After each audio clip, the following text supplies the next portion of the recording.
తోడై ఉండి మన జీవిత ప్రయాణంలో మరి ఆయన చిత్త ప్రకారం మనం అడుగులేయడానికి తీర్మానం తీసుకున్నప్పుడు ఆయన ఈ రీతిగా మనల్ని ముందుకు నడిపిస్తాడంట. మన జీవితాల ద్వారా దేవుడు మహిమ పొందుతాడంట. అందుకని మనం చూసినట్లయితే బైబిల్లో చాలా శ్రేష్టమైన మాటలు ఈ రీతిగా దేవుడు మన కొరకు దాచి ఉంచాడు. ఎందుకు అనంటే మనకు ధైర్యం కలగడానికి, మనము ముందుకి మరి దేవుని మీద ఈ రీతిగా ఆధారపడి ముందుకు సాగటానికి దేవుడు మన కొరకు మరి శ్రేష్టమైన వాక్యము దేవుడు మనకు అనుగ్రహించాడు. ద్వితీయోపదేశకాండం 12:32 మనం చూసినట్లయితే మరి ఇక్కడ అంటున్నాడు దేవుడు, ఏమని అంటున్నాడో చూద్దాం ఒకసారి. నేను నీకు ఆజ్ఞాపించుచున్న ప్రతి మాటను అనుసరించి చేయవలెను, దానిలో నీవు ఏమీయూ కలపకూడదు, దానిలో నుండి ఏమీ తీసివేయకూడదు. చూడండి, ఇక్కడ దేవుడు మనకి ఏదైతే ఆజ్ఞాపిస్తూ ఉన్నాడో దానిని మనం జరిగించినట్లయితే ఆయన మనకి మరి ఏటిలో కూడా కొదువు లేకుండా దేవుడు మనకి శ్రేష్టమైన జ్ఞానము, ఆలోచన, శ్రేష్టమైన ఆరోగ్యమును, శ్రేష్టమైన మరి సమృద్ధిని ఇచ్చి దేవుడు మనల్ని ముందుకు నడిపిస్తాడు అని దేవుని వాక్యం సెలవిస్తూ ఉంది. చూడండి, ఇక్కడ రాయబడిన మాట మరి మన జీవితాల్లో ఆయన ఒక నూతన క్రియను చేయటానికి మునుపెన్నడూ జరగని కార్యం అది. చూడండి, మునుపెన్నడూ మనం చూడని అతి శ్రేష్టమైన అద్భుతం అది. మన బైబిల్లో ఒకసారి చూసినట్లయితే రాజుల గ్రంథం 3వ అధ్యాయము 2వ రాజుల గ్రంథం 14 నుంచి 16 వచనాల వరకు మనం చూసినట్లయితే ఏమని రాయబడి ఉంది ఆ చోట అంటే, చూడండి, ఎప్పుడైతే మనం దేవుని మాటకు విధేయత చూపుతామో, ఎప్పుడైతే దేవుని మాటకు మనము లోబడి ఆయన చిత్తం జరిగించడానికి తీర్మానం తీసుకుంటామో ఆయన మనల్ని గౌరవిస్తాడంట. చూడండి, దేవుడు ఒక మనిషి మాట వింటాడు అని మనకి బైబిల్ సెలవిస్తూ ఉంది. బైబిల్లో మన పితరులైన ఇజ్రాయేలీలు మరి ఆ యొక్క ఆది కాండం నుంచి మరి మనం చూసినట్లయితే ఆయన ఒక మనిషి మాట వింటాడంట. దేవుడు ఒక మనిషిని దేవుడు గౌరవిస్తాడంట. చూడండి, మనం చూసినట్లయితే ఇక్కడ మరి ఎవరైతే ఆయన ఆజ్ఞను జరిగిస్తారో, ఎవరైతే ఆయన మాటకు లోబడతారో, మత్తయి సువార్త 28:20 వచనంలో ఇందాక మనం చదువుకున్న వాక్య ప్రకారము మరి ఏవే సంగతులైతే నేను మీకు ఆజ్ఞాపించినో వాటన్నిటిని మనం జరిగించిన ఎడల మరి ఏమవుతుంది అని అంటే ఆయన మరి మనతో తోడై ఉంటాడంట, ఇక సమాప్తి వరకు మనల్ని నడిపిస్తాడంట. అట్లాగే ఆయన వాక్యానికి మన విధేయత చూపితే మరి ఆయన మనల్ని గౌరవిస్తాడంట, మన ప్రార్థన దేవుడు ఆలకిస్తాడు అని చెప్పేసి ఇక్కడ వాక్యం మనకి సెలవిస్తూ ఉంది. 14వ వచనంలో రాయబడిన మాట చూద్దాం. ఎలీషా ఇట్లా, నేను యెహోవ సన్నిధిని నేను నిలవబడి ఉన్నాను, ఇశ్రాయేలు దేవుడైన ఆ యెహోవా జీవముతోడు యూదా రాజైన యెహోషాపాతును నేను గౌరవం చేయని ఎడల నిన్ను చూచుటకైనను లక్ష్య పెట్టుటకైనను ఒప్పకపోదును. నా ఎద్దకు వీణ వాయించగల ఒకరిని తీసుకుని రమ్ము.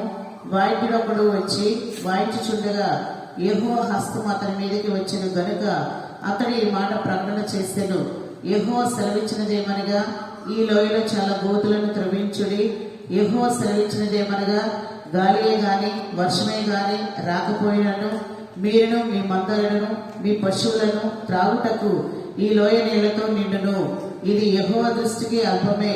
చూడండి మాట, ఇది యెహోవా దృష్టికి అల్పమే అని రాయబడి ఉంది. చూడండి, ఇక్కడ మనం చూసినట్లయితే ఇక్కడ రాయబడిన మాట చూడండి, రాజైన యెహోషాపాతు గురించి దేవుడు ఇక్కడ జ్ఞాపకం చేస్తూ ఉన్నాడు. రాజైన యెహోషాపాతు గురించి చూడండి, ఇక్కడ చాలా శ్రేష్టమైన మాట. చూడండి, నేను యెహోషాపాతుని లక్ష్య పెడుతున్నాను అంటున్నాడు. చూడండి, మనల్ని దేవుడు చూడండి మన మాట దేవుడు వింటాడట. మరి ఒక మనిషి మాట చూడండి ఆయన ఎంత బాగుంటున్నాడు, నేను ఆయన్ని లక్ష్య పెడుతున్నాను అంటున్నాడు. అందుకని చూడండి, ఎడారి ప్రదేశం వాళ్ళు వచ్చింది. మునుపెన్నడూ చూడండి ఒక అద్భుతాన్ని వాళ్ళు చూడబోతూ ఉన్నారు. చూడండి, దేవుడు వారికి తోడై ఉన్నాడు కాబట్టి చూడండి ఇక్కడ ఏమని రాయబడి ఉంది అని అంటే, మరి వారు ఎదోమి అరణ్య మార్గంలో ప్రయాణం చేస్తూ ఉన్నారు. 7 దినాలు ప్రయాణం చేసిన తర్వాత వాళ్ళ దగ్గర ఉన్న నీళ్ళన్నీ అయిపోయినాయి.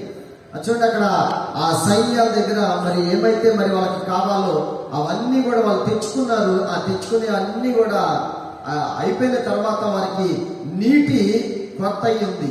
ఇప్పుడు ఈ నీటి కొరత మరి ఏం చేయాలి అని అంటే, దేవుని సేవకుని దగ్గరికి వెళ్ళినప్పుడు నేను యెహోషాపాతుని లక్ష్యం చేస్తున్నాను అంటున్నాడు ఆయన.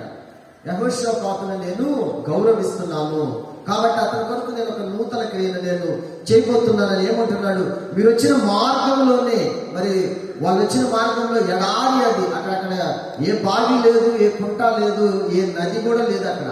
కానీ అలాంటి పరిస్థితుల్లో దేవుడు ఏమన్నాడు, నేను ఒక మనిషిని గౌరవిస్తున్నాను కాబట్టి మునిపెన్నడూ చూడని ఒక అద్భుతాన్ని నేను చేయబోతూ ఉన్నాను.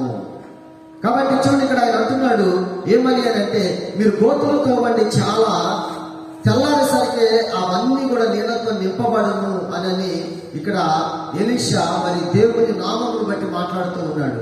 తెల్లారేసరికి ఏమైంది అని అంటే, మరి అక్కడ మనం చూసినట్లయితే మరి అక్కడ వారు వచ్చిన మార్గమే కానీ తెల్లారేసరికి అక్కడ పరిస్థితులన్నీ కూడా మారిపోయాయి. చూడు, వారు త్రాగటానికి నీళ్ళని దేవుడు సహాయం చేశాడు. గోతులన్నీ నింపబడి ఎదోమి ఆ యొక్క అరణ్య మార్గంలో అక్కడ మరి ఒక నది పారుతా ఉంది.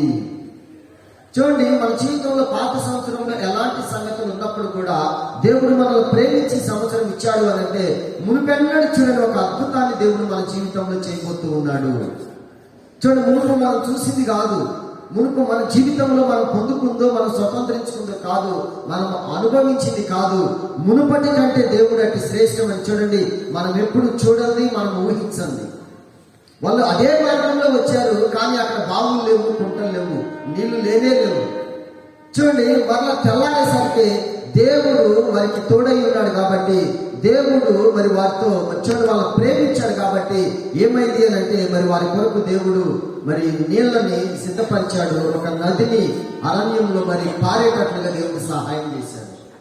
చూడండి, ఆయన మాటకు మనం లోబడితే మన జీవితంలో ఏదైనా చేయడానికి ఆయనైతే సిద్ధంగా ఉన్నాడు అని మనకి వాక్యం ద్వారా దేవుడు మాట్లాడుతూ ఉన్నాడు.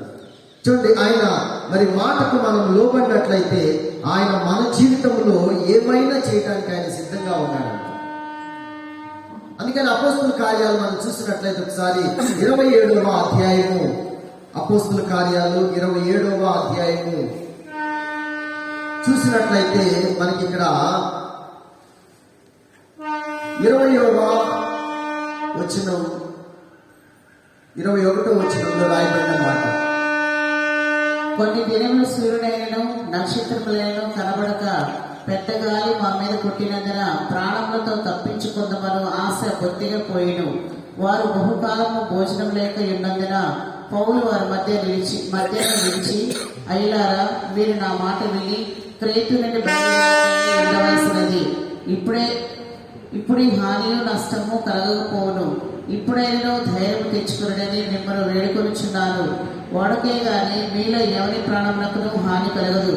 నేను ఎవరి వాడనో, ఎవరిని సేవించుచున్నానో ఆ దేవుని దూత గడిచిన రాత్రి నా యొద్ద నిలిచి, పౌలా, భయపడకము, నీవు కైసరు ఎదుట నిలవలసి ఉన్నది. ఇదిగో, నీతో కూడా ఓడలో ప్రయాణమైపోవచ్చున్న వారందరినీ దేవుడు నీకు అనుగ్రహించి ఉన్నాడని నాతో చెప్పాను. కాబట్టి అయ్యలారా, ధైర్యం తెచ్చుకుని నాతో దూత చెప్పిన ప్రకారం జరుగునని నేను దేవుని నమ్ముచున్నాను. ఇక్కడ రాయబడిన మాట, నాతో దూత చెప్పిన ప్రకారం నేను, చూడండి ఇక్కడ అంటున్నాడు ఆయన ఏమని అంటే, మరి ఇక్కడ దేవుడు చూడండి మరి అక్కడ ఒక నూతనమైన కార్యము చేయడానికి దేవుడు మరి దూతను పంపించి ఇక్కడ పౌలుతో మాట్లాడుతూ ఉన్నాడు. చూడండి, ఇక్కడ యెహోషాపాతు రాజుని గౌరవించి అక్కడున్న మరి అనేక మంది సైన్యానికి 1000 మంది ఉన్నారు, 3 రాజులు ఉన్నారు అక్కడ. చూడండి, 3 రాజుల దగ్గర చాలా సైన్యం ఉంది. వారందరినీ దేవుడు మరి ఈ రీతిగా వారికి ఏమి కావాలో అటు చూడండి, ఎడారులు నదులు పారజేసి వారికి నీరు దేవుడు అందించినట్లుగా మరి మనం చూసినట్లయితే ఇక్కడ అపోస్తలుడైన పౌలు తనతో ఉన్న ఒక 275 మంది మరి ఆ యొక్క సముద్రంలో ప్రయాణం చేస్తూ ఉన్నారు. ఇక్కడ సముద్రంలో నీళ్ళు అయితే చాలా ఉంటాయి, కానీ మరి అరణ్యంలో అయితే నీళ్లు ఉండవు.